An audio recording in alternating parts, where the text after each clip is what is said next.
को पता है कि कल हमने 185 क्वेश्चन तक कर लिए थे, आज 186 और 187 वाले क्वेश्चन को करना स्टार्ट कर रहे हैं।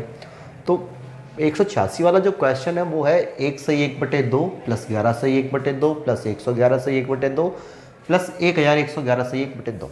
एक बात क्लियर कर दूं मैं, 1 सही 1/2 को हम 1 प्लस 1/2 लिख सकते हैं। 1 और आधा 1.5 होता है और 1 सही 1/2 भी 1.5 होता है ना। सही बट्टे में बीच में प्लस लगा सकते हैं। तो इसको यदि मैं ऐसे लगा दूं 1 प्लस 1/2, इसको लिख दूं 11 प्लस 1/2, इसको 111 प्लस 1/2, तो इसको 111 प्लस 1/2। इसका मतलब ये है कि ये चारों अलग अलग हो जाएंगे, 1 11 111 और 1111। तो इनको अलग जोड़ सकते हैं, 1 11 111 और 1111 जोड़ें तो 4 3 2 1, यानी इन चारों संख्याओं को जोड़ के आ रहा है 1234। ठीक है, अब बात कर लेते हैं जो बट्टे वाली संख्या उन्हें जोड़ने की। तो आधा ये और आधा ये, तो 1 ही हो जाएगा। 1/2 मतलब आधा, आधा और आधा मिलके 1, ये आधा और ये आधा मिलके 1, 1 ही हो जाएगा। 1234 में 2 और जोड़ दें तो आंसर क्या आएगा 1236। ऐसे ही इस क्वेश्चन को भी सॉल्व करें। सबसे पहले 999 यहाँ पर कितनी बार लिखा गया है, 6 बार। यदि ये 999 की जगह 1000 होता तो ये 6000 हो जाते जोड़ने के बाद 6000, लेकिन 999 मतलब 1 कम है, तो 999 को 6 बार यदि तुम जोड़ोगे तो 5994, यानी 6000 में केवल 6 ही कम आएंगे क्योंकि हर बार 1 कम है, 999 है। और इनको अलग जोड़ लें हम, इन सबका एलसीएम ले लें 7, ये जुड़ जाएगा 1 2 3 3 6 4 10 5 15 और 6 21, 7 21, 3 और जोड़ दें तो आंसर आएगा 5997। ठीक है, अगला क्वेश्चन है क्वेश्चन नंबर 188। 98 को रोमन पद्धति में किस प्रकार लिखा जाएगा। हमें पता है रोमन पद्धति मैंने बताई थी कि 1 को हम लिखते हैं I, 5 को लिखते हैं V, 10 को लिखते हैं X, 50 को L, 100 को C, 500 को D और 1000 को M। ये मैंने बता दिया था। फिर मैंने कहा था कि I, X, C और M ये अधिकतम 3 बार आते हैं एक साथ, जबकि V, L, D ये केवल एक ही बार आते हैं। और 98 को हमें लिखना है, तो 98 को कैसे लिखेंगे, तो मैं लिख सकता हूँ 98 को 50 तो नहीं लिख सकता, 100 - 10, 100 - 10 मुझे पता है 90 होते हैं, और 90 में 5 जोड़ दूँ 95 96 97 और 98। इस तरह का मैंने एक स्ट्रक्चर बना दिया कि 100 में से 10 घटाए 90, 5 95 96 97 98। अब मैंने ये कहा था कि जब बीच में माइनस हो तो इसके लिए पहले सिंबल आएगा, तो x आ गया, और 100 के लिए क्या आएगा c, तो x c, 5 के लिए v, i और i, मतलब इसका जो रोमन अंक बनेगा, रोमन संख्या बनेगी वो x c v i i बनेगी, x c v i i i, यानी सी वाला ऑप्शन। ऐसे ही LX IX को हिंदू अरेबिक पद्धति में कौन सा संख्या लिखेंगे, तो हमें पता है कि L का मतलब 50, X का मतलब 10, IX का मतलब 9 है ना। तो 50 10 60 और 9 69, यानी 69, तो ऑप्शन नंबर सी। ठीक है, अगली क्वेश्चन की बात कर लेते हैं। अगला क्वेश्चन है, अगला जो क्वेश्चन है क्वेश्चन नंबर 90। 789210992 को अंतर्राष्ट्रीय पद्धति में किस प्रकार लिखा जाएगा। ठीक है, ऑप्शन है, सबसे पहले तो अंतर्राष्ट्रीय पद्धति समझ लेते हैं। अंतर्राष्ट्रीय पद्धति में क्या होता है, जैसे भारतीय पद्धति में क्या होता है,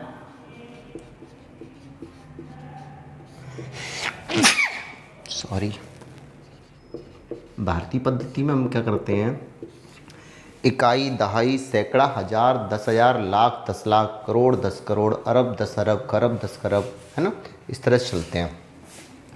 जैसे मैंने कोई संख्या लिखी, जैसे मान लो ये लिख दिया 78 92 1092।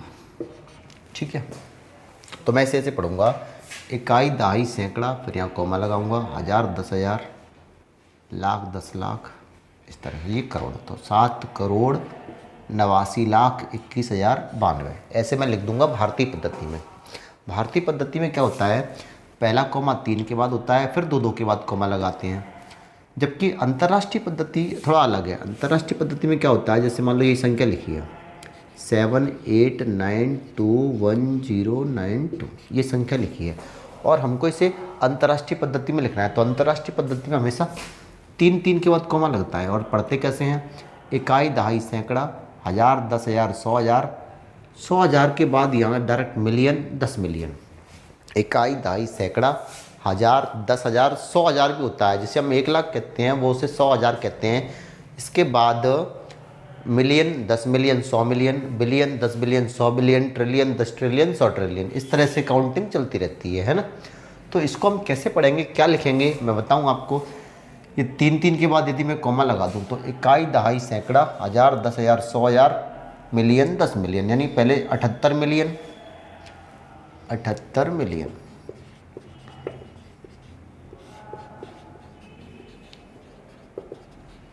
उसके बाद इसे इकट्ठा पढ़ेंगे 921,000,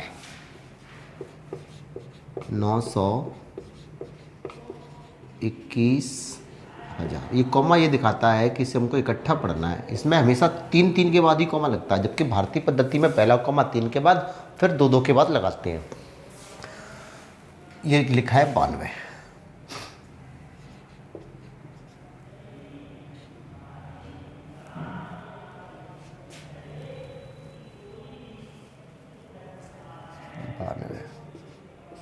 तो इनमें से मुझे लग रहा है कि कोई ऑप्शन नहीं है। 78 मिलियन 92,000 1092, 78 मिलियन 921,092, 78 मिलियन 921,092, है ना। और इनमें से एक भी ऑप्शन ऐसा नहीं है जो इस तरह का वो रखता हो। 78 मिलियन 921,092, अच्छा ये है, तीसरा ऑप्शन है। इसका मतलब है ऑप्शन नंबर 3 इस सवाल का सही आंसर होगा। 78 मिलियन 921,000, 921,000 और 92, तीसरा ऑप्शन इस सवाल का आंसर आ जाएगा। बात करें क्वेश्चन नंबर 91 की। 50 को आधे से विभाजित करो। 50 को आधा, आधा मतलब 1/2, 1/2 से भाग देना है। पहले हम भाग दे लें। 50 को 1/2 से भाग देने का मतलब है 50 इंटू 1/2 को 2/1 लिख सकते हैं। तो यह आ जाएगा यहाँ से कितना, 50 दूनी 100, यहाँ से 100 आ गया। आधा मतलब 1/2। 20 जोड़ो, अब 100 में 20 जोड़े हैं तो आएगा 120। इसमें से 35 घटाओ, यदि मैं 35 घटा दूं तो 120 में से 35 माइनस करूंगा मतलब 85। तो क्या प्राप्त होगा, तो प्राप्त होगा 85, मतलब ऑप्शन नंबर बी। और इसी तरह अगला क्वेश्चन करें। अगला क्वेश्चन है क्वेश्चन नंबर 92, ठीक है, इसे मिटा दूं मैं। क्वेश्चन नंबर 92, पद्धति तो आपको समझ में आई गई होगी, भारतीय पद्धति और अंतर्राष्ट्रीय पद्धति। भारतीय पद्धति में पहला कॉमा 3 के बाद और उसके बाद जो कॉमा लगते हैं वो 2 2 के बाद। अगला जो क्वेश्चन है क्वेश्चन नंबर 192, 231 और 596 को किस एक संख्या से गुणा करें कि दोनों का गुणनफल बराबर हो जाए। तो ऐसे क्वेश्चनों को हम देखें, जैसे मैं 1 से गुणा करूँ, मान लो 1 इसका आंसर है, 1 से यहाँ गुणा करूँगा तो यहाँ पर 231 आएगा और यहाँ 1 से गुणा करूँगा तो 596 आएगा। इसका मतलब ये दोनों बराबर नहीं है, मतलब 1 इस सवाल का आंसर नहीं है। इसी तरह यदि मैं 2 का गुणा करूँ, 2 का गुणा करने पर भी हमें पता चल रहा है कि ये दोनों बराबर नहीं आ सकते, क्योंकि 231 में 2 का गुणा करोगे तो कुछ अलग आएगा और 596 में कुछ अलग आएगा। 3 का गुणा करने पर भी इसका आंसर नहीं आएगा। इसका मतलब है कि इसका आंसर 0 होगा। क्यों होगा 0? क्योंकि 0 का गुणा यहाँ करूँ और 0 का गुणा यहाँ करूँ तो दोनों स्थितियों में ये भी 0 आएगा और ये भी 0 आएगा। किसी भी संख्या में 0 का गुणा करते हैं तो 0 आंसर आएगा। मतलब 0 एक ऐसा नंबर है जिसका इससे और इससे गुणा करेंगे तो दोनों का गुणनफल बराबर आ जाएगा, ठीक है। काजल 1 घंटे में एक किताब का 1/3 भाग पढ़ती है। 1 घंटे में कितना पढ़ रही है? 1/3 भाग। अब मैं आपसे पूछूं कि वह किताब को 2 से 1/5 घंटे में पढ़ती है, तो वह किताब को 2 से 1/5 घंटे पढ़ती है, तो 2 से 1/5 घंटे का मतलब 5 दूनी 10 और 11, 11/5 घंटे में वो कितना पढ़ेगी? 1 घंटे में 1/3, तो 11/5 घंटे का निकालें तो 1/3 में गुणा कर देंगे 11/5 5 का मतलब वो कितना पढ़ लेगी, 11 एकम 11, 5 दिए 15, मतलब उसने 11/15 भाग पढ़ लिया। इस किताब का कितना भाग पढ़ने को शेष है, तो शेष भाग कैसे निकालेंगे। हमें पता है कि पूरा भाग कितना होता है 1, और इसमें से पढ़ कितना लिया 11/15, तो बचा कितना 15 एकम 15 और 11 माइनस किए तो 4/15 भाग पढ़ने को बचा। मतलब ये इस सवाल का आंसर आ गया। पूरा भाग 11/15 पढ़ लिया तो बचा 4/15। चलो अगला क्वेश्चन है क्वेश्चन नंबर 194। क्वेश्चन ये है 84 का स्क्वायर।